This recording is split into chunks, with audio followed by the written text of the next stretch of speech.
Despite evacuation orders, some people are choosing to ride out Hurricane Matthew at home. Dr. Leonard Weiner is in Delray, Florida, sheltering in place for the storm.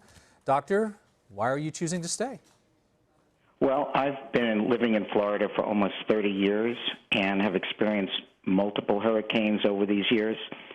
And unless the storm directly hits with a storm surge of maybe 10 feet, most of the people who are in good construction in the coastal areas are actually quite safe. The main problem with these hurricanes is we lose power, and sometimes it could be for several days to even a week. So people that are elderly are the ones I'm really most concerned about, because if they can't evacuate and are stuck on a barrier island and they have a health issue, they can't be helped. The EMS, police, and hospital emergency rooms largely shut down in the coastal areas when these hurricanes hit. So that's really the biggest danger, is the elderly and the young. Well, Governor Scott has said that he doesn't want first responders to risk their lives to come help people who have not evacuated. Does that worry you? It does. It's all a matter of judgment. In other words, would you stop EMS and police from being in the area when the winds are 40 miles an hour, 65 miles an hour, 80 miles an hour?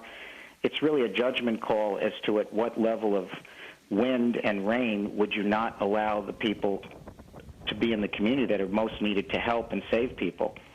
It's really a judgment call. I'm not sure about how that policy is created. Yeah.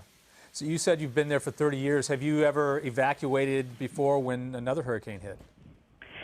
One of the hurricanes that was directly threatening this part of Palm Beach County, we moved inland about 1.5 miles west of the Intracoastal, where we knew we were on dry land and could not be flooded.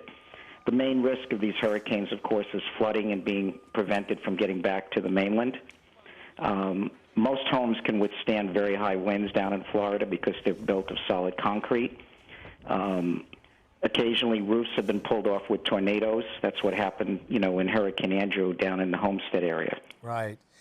What have you done to prepare your home? Do you feel like you're ready for this? Oh, yes.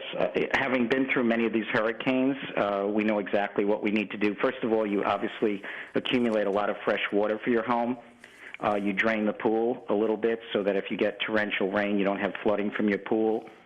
You also have batteries, radio, and you have plenty of charger. Nowadays, we, of course, all have smartphones, which can do almost anything. Cell service is very rarely lost in Florida or most parts of the United States in disasters. So your cell phones are actually probably the most important thing. Dr. Leonard Weiner, we wish you a quiet, uneventful night. Thank you for joining us. Thank you. Have a good evening.